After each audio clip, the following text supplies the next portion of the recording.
ओम श्री परमात्मने नमः। 16वां अध्याय। उसके उपरांत श्री कृष्ण भगवान फिर बोले, हे अर्जुन, दैवी संपदा जिन पुरुषों को प्राप्त है तथा जिनको आसुरी संपदा प्राप्त है, उनके लक्षण पृथक पृथक कहता हूँ। उनमें से सर्वथा भय का अभाव, अंतःकरण की अच्छी प्रकार से स्वच्छता, तत्व ज्ञान के लिए ध्यान योग में निरंतर दृढ़ स्थिति और सात्विक दान तथा इंद्रियों का दमन, भगवत पूजा और अग्नि होत्रादि उत्तम कर्मों का आचरण एवं वेद शास्त्रों के पठन पाठन पूर्वक भगवान के नाम और गुणों का कीर्तन तथा स्वधर्म पालन करने के लिए कष्ट सहन करना एवं शरीर और इंद्रियों के सहित अंतःकरण की सरलता तथा मन, वाणी और शरीर से किसी प्रकार भी किसी को कष्ट ना देना तथा यथार्थ और प्रिय भाषण, अपना अपकार करने वाले पर भी क्रोध का ना होना, कर्मों में कर्तापन के अभिमान का त्याग एवं अंतःकरण की उपरामता अर्थात चित्त की चंचलता का अभाव और किसी की भी निंदा आदि ना करना तथा सब भूत प्राणियों में हेतु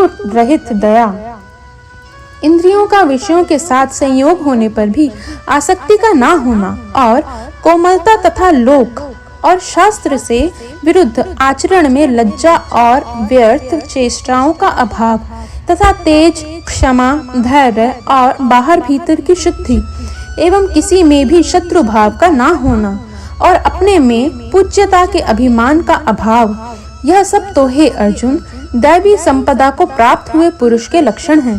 हे पार्थ, पाखंड, घमंड और अभिमान तथा क्रोध और कठोर वाणी एवं अज्ञान भी यह सब आसुरी संपदा को प्राप्त हुए पुरुष के लक्षण हैं। उन दोनों प्रकार की संपदाओं में दैवी संपदा तो मुक्ति के लिए और आसुरी संपदा बांधने के लिए ही मानी गई है।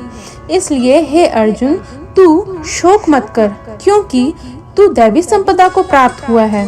हे अर्जुन, इस लोक में भूतों के स्वभाव दो प्रकार के माने गए हैं, एक तो देवों के जैसा और दूसरा असुरों के जैसा। उनमें देवों का स्वभाव ही विस्तार पूर्वक कहा गया है, इसलिए अब असुरों के स्वभाव को भी तू मेरे से सुन। हे अर्जुन, आसुरी स्वभाव वाले मनुष्य कर्तव्य कार्य में प्रवृत्त होने को और अकर्तव्य कार्य से निवृत्त होने को भी नहीं जानते हैं, इसलिए उनमें ना तो बाहर भीतर की शुद्धि है, ना श्रेष्ठ आचरण और ना सत्य भाषण ही है। वे आसुरी प्रकृति वाले मनुष्य कहते हैं कि जगत आश्रय रहित और सर्वथा झूठा एवं बिना ईश्वर के अपने आप स्त्री पुरुष के संयोग से उत्पन्न हुआ है, इसलिए केवल भोगों को भोगने के लिए ही है, इसके सिवा और क्या है। इस प्रकार इस मिथ्या ज्ञान को अवलंबन करके नष्ट हो गया है स्वभाव जिनका तथा मंद है बुद्धि जिनकी, ऐसे वे सबका अपकार करने वाले क्रूर कर्मी मनुष्य केवल जगत का नाश करने के लिए ही उत्पन्न होते हैं। वे मनुष्य दंभ, मान और मद से युक्त हुए किसी प्रकार भी ना पूर्ण होने वाली कामनाओं का आसरा लेकर तथा अज्ञान से मिथ्या सिद्धांतों को ग्रहण करके भ्रष्ट आचरणों से युक्त हुए संसार में बरतते हैं। वे मरण पर्यंत रहने वाली अनंत चिंताओं को आश्रय किए हुए और विषय भोगों के भोगने में तत्पर हुए एवं इतना मात्र ही आनंद है ऐसा मानने वाले हैं। इसलिए आशा रूप सैकड़ों फांसियों से बंधे हुए और काम क्रोध के परायण हुए विषय भोगों की पूर्ति के लिए अन्याय पूर्वक धनादिक बहुत से पदार्थों को संग्रह करने की चेष्टा करते हैं। उन पुरुषों के विचार इस प्रकार के होते हैं, मैंने आज यह तो पाया है और इस मनोरथ को मैं प्राप्त होऊंगा तथा मेरे पास यह इतना धन है और फिर भी यह होवेगा। वह शत्रु मेरे द्वारा मारा गया और दूसरे शत्रुओं को भी मैं मारूंगा तथा मैं ईश्वर और ऐश्वर्य को भोगने वाला हूँ और मैं सब सिद्धियों से युक्त एवं बलवान और सुखी हूँ। मैं बड़ा धनवान और बड़े कुटुंब वाला हूँ, मेरे समान दूसरा कौन है। मैं यज्ञ करूंगा, दान दूंगा, हर्ष को प्राप्त होऊंगा। इस प्रकार के अज्ञान से मोहित हैं, इसलिए वे अनेक प्रकार से भ्रमित हुए चित्त वाले अज्ञानी जन मोह रूप जाल में फंसे हुए एवं विषय भोगों में अत्यंत आसक्त हुए महान अपवित्र नरक में गिरते हैं। वे अपने आप को ही श्रेष्ठ मानने वाले घमंडी पुरुष धन और मान के मद से युक्त हुए शास्त्र विधि से रहित केवल नाम मात्र के यज्ञों द्वारा पाखंड से यजन करते हैं। वे अहंकार, बल, घमंड, कामना और क्रोध आदि के परायण हुए एवं दूसरों की निंदा करने वाले पुरुष अपने और दूसरों के शरीर में स्थित मुझ अंतर्यामी से द्वेष करने वाले हैं। ऐसे उन द्वेष करने वाले पापाचारी और क्रूर कर्मी नराधमों को मैं संसार में बारंबार आसुरी योनियों में ही गिराता हूँ, अर्थात शूकर, कुकर आदि नीच योनियों में ही उत्पन्न करता हूँ।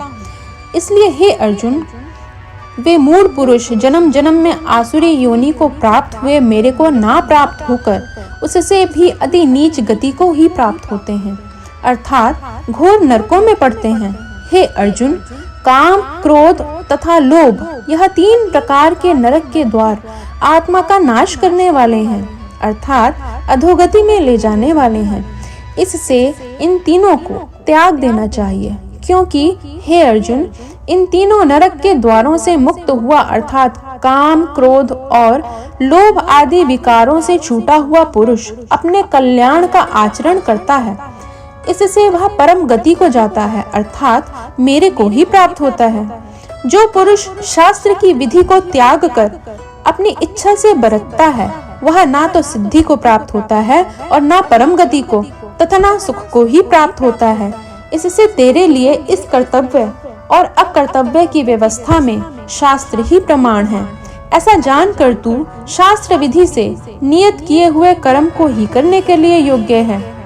इति श्रीमद् भगवद गीता रूपी उपनिषदम एवं ब्रह्म विद्या तथा योग शास्त्र विषयक श्री कृष्ण और अर्जुन के संवाद में दैवासुर संपद्वे भाग योग नामक 16वां अध्याय।